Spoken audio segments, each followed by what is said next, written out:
Alright, ladies and gentlemen, I'm here on this show. I'm here to talk about my first of 4 college basketball games here.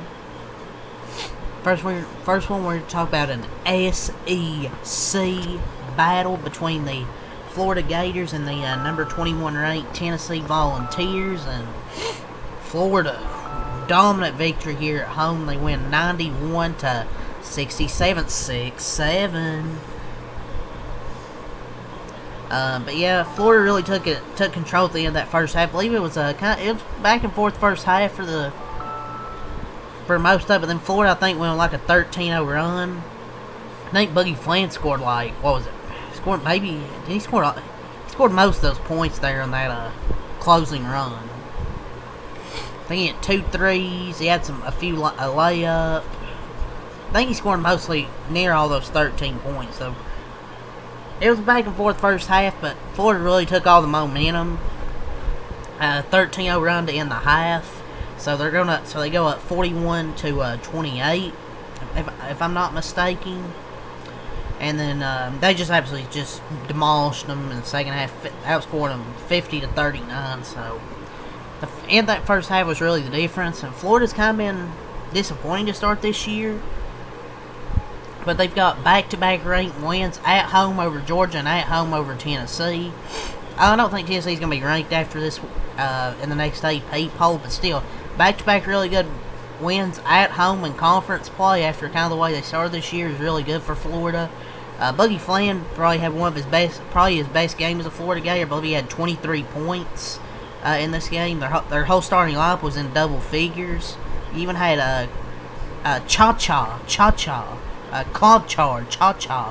off the bench with 15 points. So they had 6 players in double figures in this ball game.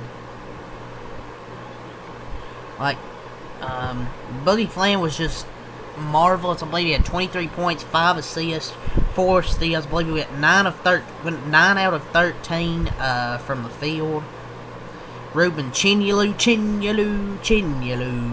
with a double-double. I think he went like 8 for 12.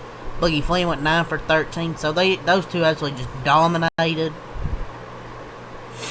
And Florida's now beaten Tennessee by 20-plus points in back-to-back games in Gainesville for the first time in program history.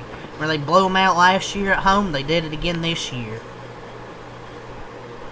6 Gators in double figures, dominant performances, a dominant, impressive win, man, for this Florida team.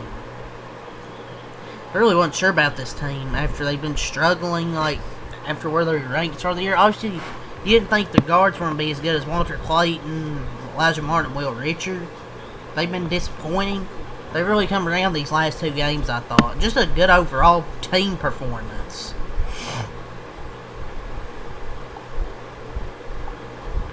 So,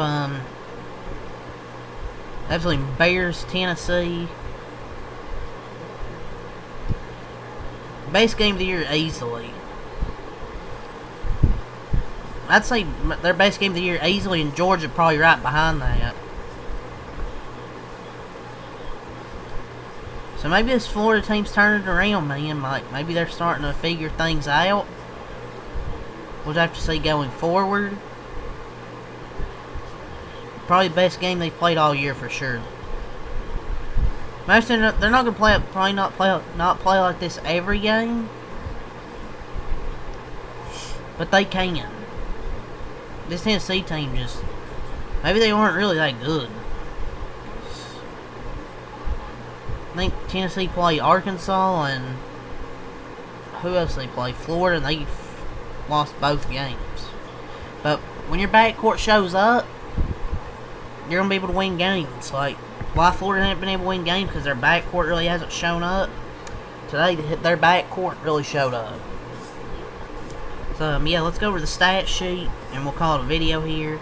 Because it was an ass whooping. The first half was kind of back and forth, but then Florida really took over the final, like, probably to about 2 or so minutes.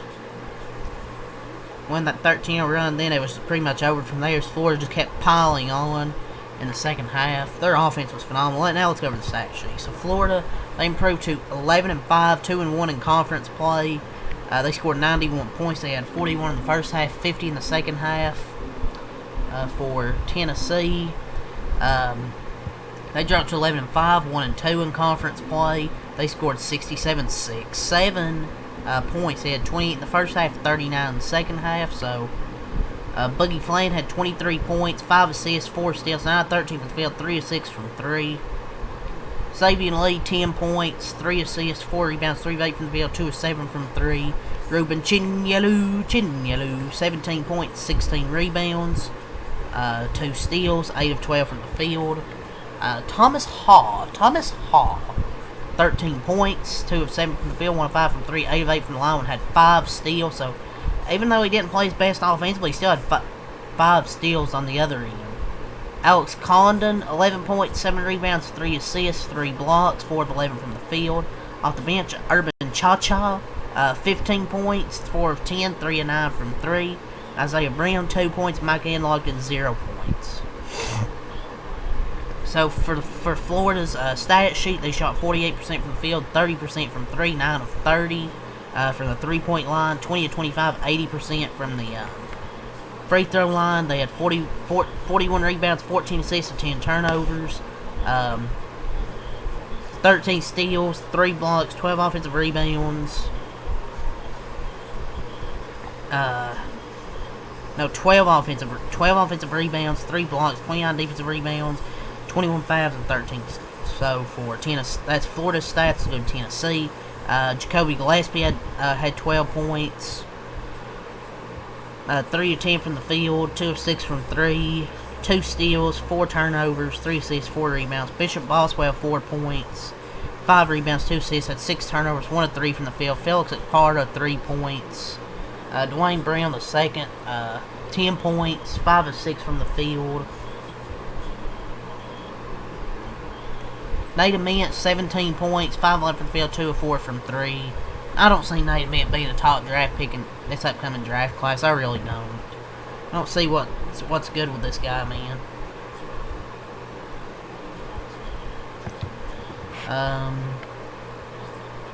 Jalen Carey with 12 points off the bench. Troy Henderson, 6 points. Mari Evans, 3 points. Estrella had 0 points. So they shot 43 from the field, 40 from 3, 6 of 15, 19 of 29, 66% from the line. 30 boards, 8 assists, had 18 turnovers, 7 steals, 4 blocks, 6 O boards, 24 D boards, and 19 fouls. Yeah, that's really all I'll say for this game here, man. So, leave a like, comment, subscribe for more. Until next time, I'm out. Peace.